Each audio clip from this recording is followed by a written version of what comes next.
trails of steaming vapor in their wake, United States bombers bound for Berlin to destroy armament industries in and around the Nazi war capital. In their first daylight mission over the heart of Hitler's fortress, American bombers, combined with British air forces, are pounding Germany with raids around the clock.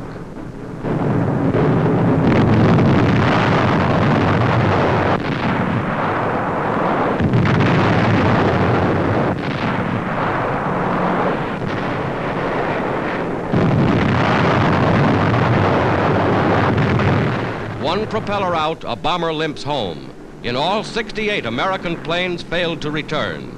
But the next day and the next, American bombers returned in follow-up raids. Today, squadrons like these in ever-increasing numbers are taking the war home to Germany itself.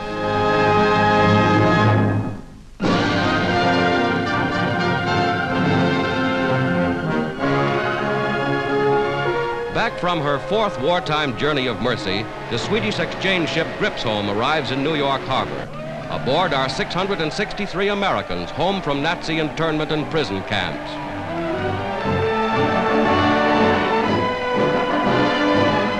Wounded soldiers, war correspondents, and diplomats are among her passenger list. They bring first-hand news of conditions in Nazi-occupied countries. Douglas MacArthur, nephew of General MacArthur, was attached to the American embassy at Vichy.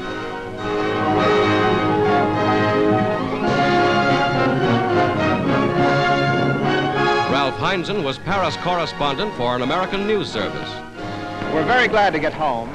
We've been 13 months interned in Germany, and 13 bad months for the Germans as well as for ourselves, because in those 13 months, Germany has lost the war. They know they're whipped, but they're wondering how they're going to get out of it. Last year, Hitler has lost tremendously his prestige, particularly as a military leader. All through Europe, there's a very fierce underground warfare going on against Germany. In every occupied country of Europe, but particularly in France, there is this mighty organization of courageous patriots who are waging a war day and night against the forces of occupation.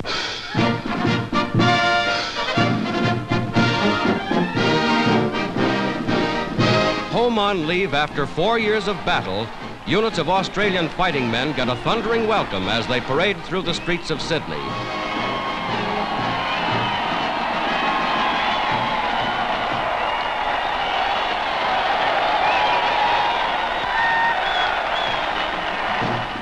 Veterans of fierce desert campaigns in North Africa and rugged fighters fresh from victories in New Guinea, these gallant men fought side by side with their American allies.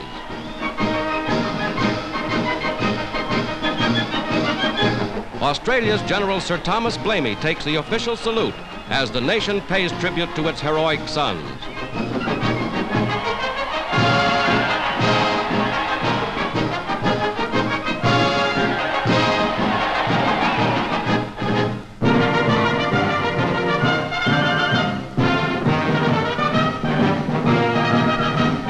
A transport plane lands at a Caribbean port. Aboard is Mrs. Franklin D. Roosevelt, wife of the President, making the first stop in her latest tour of American Army outposts. With General Shedd commanding garrisons in the Puerto Rican theater of operations, she reviews troops on guard in the Caribbean.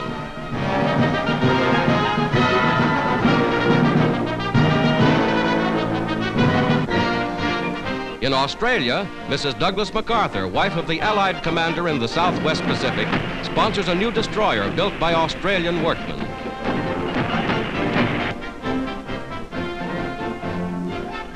Listen thee, Bataan, and may God bless you.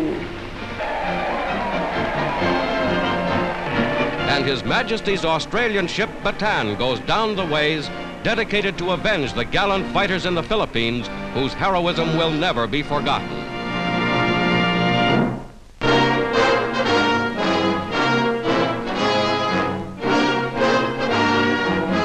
Nazi prisoners of war at a camp in northern United States.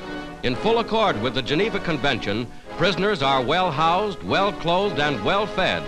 Although prisoners are not required to work, Many volunteer as lumberjacks, for which they are paid 80 cents a day.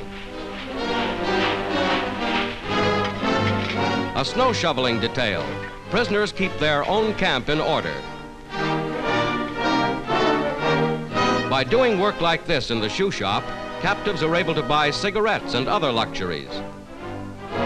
War prisoners receive the same rations as American soldiers, or an equivalent in their own type of food if they prefer. These Signal Corps pictures show a fully equipped recreation room provided for the captives, who even have their own band. America scrupulously observes the principles of humanity in her treatment of war prisoners.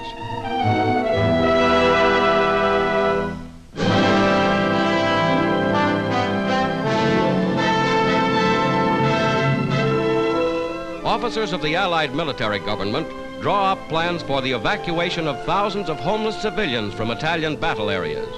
At one large estate, more than 10,000 Italians found refuge from fighting zones.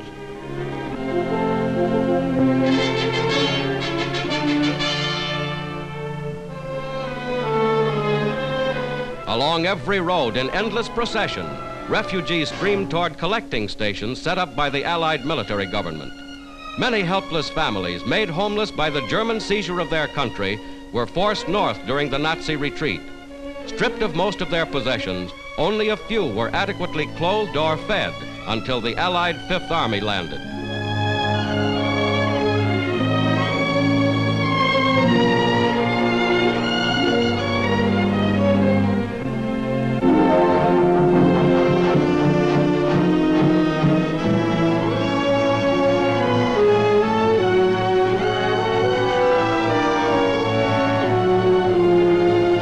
Moving these helpless people from the ruins of their shattered homes is one of the great rescue achievements of the war. The real tragedy is the plight of the very young. The world into which they were born has been a world of suffering and sorrow.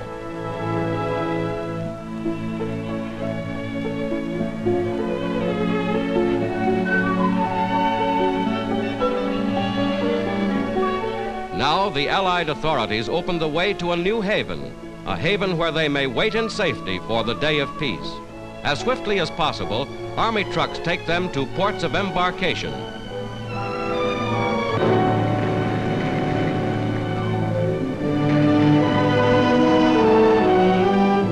Here, giant LSTs, landing ships built to carry huge 30-ton tanks, take on their trucks and their human cargoes for transportation to Naples, 100 miles down the coast.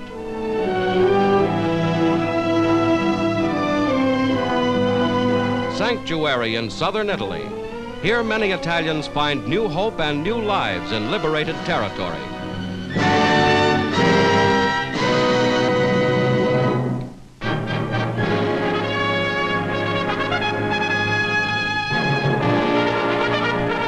Chiefs of the Allied Invasion Command at headquarters in England.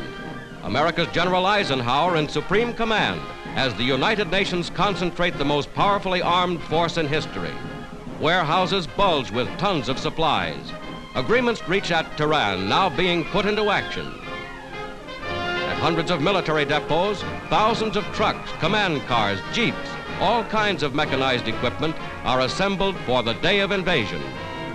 With General Montgomery and Air Marshal Tedder, deputy commander, Eisenhower sees new equipment in action.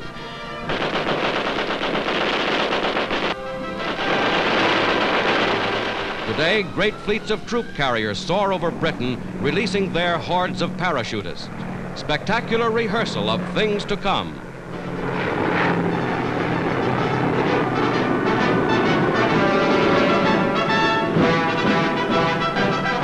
Montgomery, victor over Rommel. Tedder, master of air tactics. Eisenhower, liberator of North Africa. The power and might of the United Nations, trained and ready to strike a decisive blow from the West.